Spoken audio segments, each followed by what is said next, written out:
Hello po, good day. Sa video po na ito ay gusto ko lang i-share yung mga observation ko, especially sa social media. And ito po ay papunta po ako sa Minak. Meron po kaming meeting. Pero napansin ko ay maraming mga kainan sa dadaanan namin. Yung iba kainan ng mga vloggers. And talagang maingay sila sa social media. And napagtantuan ko rin na bakit kaya ganon pinag-uusapan kung saan yung magandang kainan, kung saan yung masarap na kainan, and so on. And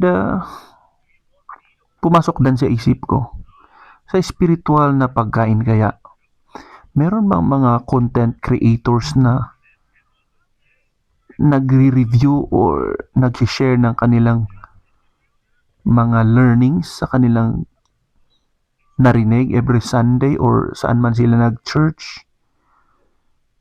So, kakaiba lang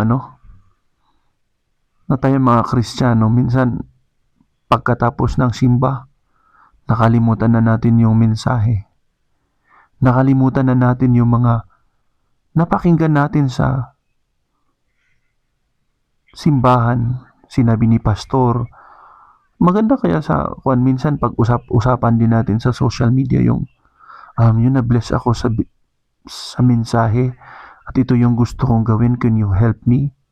Diba? Parang isasabi natin ang sarap ng salita ng Diyos. Ang sarap makinig ng salita ng Diyos. Pero sad to say, karamihan sa mga social media ngayon, kung ano na lang yung mga nakakatawa, pang-physical na lang, kung ano yung masarap na pagkain, saan yung magandang lugar na pupuntahan. Pero I hope and pray na lahat din po sana ng mga Kristiyano, meron din po sana tayong puso na mag-share ng salita ng Diyos even in social media. Pwede naman natin gawin, di ba? And I hope na it is a challenge for us na mag-share ng salita ng Diyos kahit wala pong nagla-like, nag-share ka ng verse. Minsan, wag mo nang bantayan yung sinong nag-like, sino nag-comment, kung ano-ano na. And kung isa ka rin po na content creator, na vlogger, or content creator na Kristiyano, wag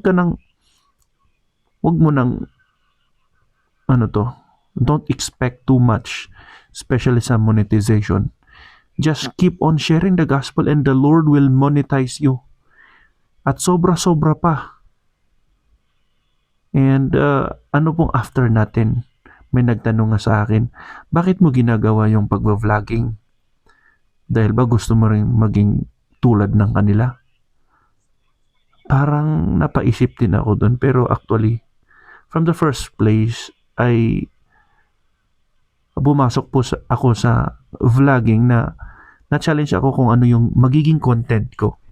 And ngayon is, yan nga yung mag-share ng gospel, to encourage yung mga believers na talagang gawin natin yung mission natin. Wag nating sabihin, yung pastor lang. Si pastor lang ang mag-share niyan. So, I hope na lahat po tayo, we are all commanded to share the gospel according to His word. Matthew 28:18-20. Di ba? Na sabi niya doon, go and make disciples, baptizing them in the name of the Father, and of the Son, and of the Holy Spirit, teaching them to observe whatsoever I have commanded thee. And lo, I am with you always, even unto the end of this age. So wag po tayong mag-alala. Sabi nga niya, and lo, I am with you always. And as we preach, or as we share the word of God, He is there with us. Tutulungan po tayo kung ano yung sasabihin natin. Marami mga Kristiyanong naobserbahan ko na pag sinabihan mo, tara mag-share ng gospel, alam nyo ang mga rason nila, sasabihin, hindi ko alam paano mag-share. Nako. So, it's a great challenge for us also as pastors na turuan itong mga members para makashare sila ng gospel, or alam niyo yun, parang i-train sila talaga. Hindi sa parang talagang i-train namin ang mga members, especially sa pag-share ng gospel. So if we don't do that, we fail as a pastor. So let us pray for one another. So ito nga po, malapit na po tayo sa isang kainan na pamilyar na dinadayo ng mga tao. So bantayan niyo po sa aking right side, dito po yung Atag TV. Ayan po, dyan banda. Ayan, tinuturo ko na dyan. So, yan po yung Atag TV. Marami pong mga kumakain din dyan. Mga vloggers pumapasok dyan. Kakain sila para lang mayroon din silang mai-content. At talaga pong marami ding mga dumadayo din talaga dyan. So, after dito, meron ulit tayong dadaanan na kainan ulit. Actually, pagbaba natin is yung next dito po is yung Stella. Okay, so yung sa Itogon din na ito banda. Ayan, malapit na po tayo. Diyan na lang sa pababa. Actually, ang Buklaw Road po ito. Ito yung Stella Cafe or Cafe Stella sa baba po. And marami ding pumapasok doon kasi maganda rin talaga yung lugar na yan eh. Actually sa kay Alpha Land din yan. Yung Cafe Stella. Kaya medyo mahal. So ayan, malapit na po tayo sa right side din ulit yun. Yan, alampasan natin. Yan po yung entrance niya. So anyway, parang iniisip ko parang yan din, isa din pala yun. Yung Beyond Baguio. Kainan din yun. Maganda rin na kainan yun. So parang naisipan ko rin na parang yung mga kainan, parang churches eh.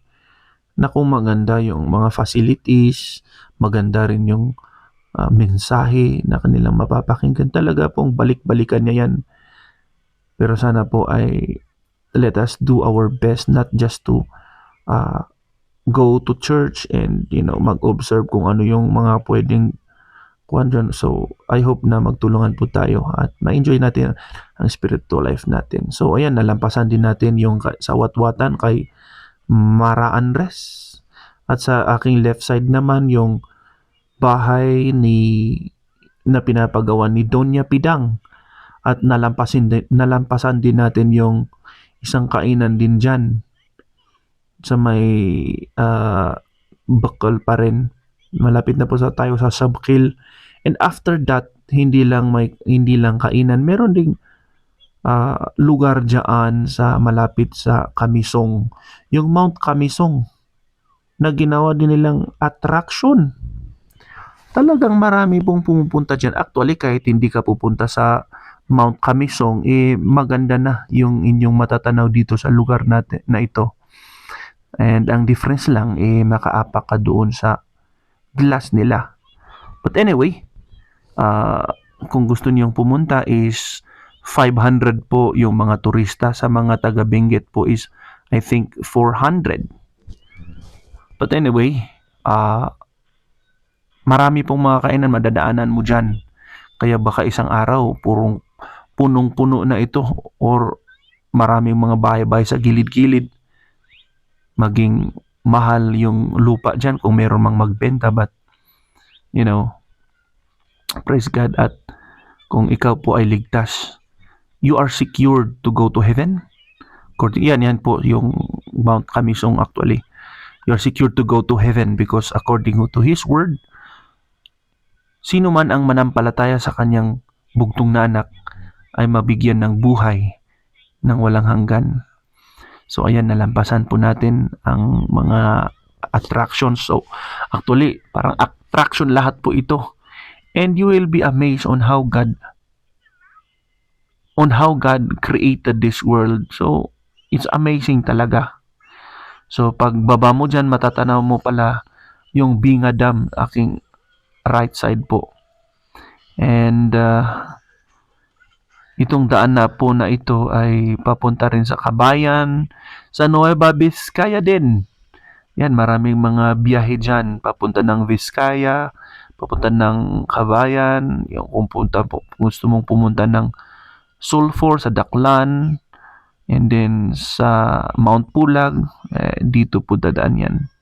And ang part po na ito is, I think, Apalan. Meron pong gawain ng Panginoon dito. Ang nagpapastor po dyan is si Pastor Jerome Pompalas, ang aking friend. So, kung maligaw po kayo dyan at nagkataon na Sunday, pwede po kayong mag-drop at makipag-fellowship sa kanila.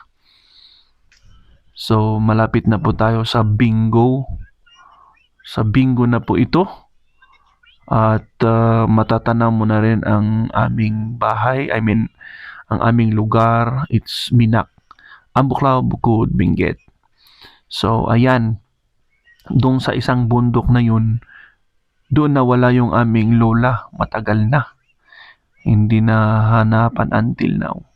So anyway, yan, mabilis-bilis po ang aking takbo dito at pababa na rin. And after nito is madadaanan natin po yung Gisit. Okay?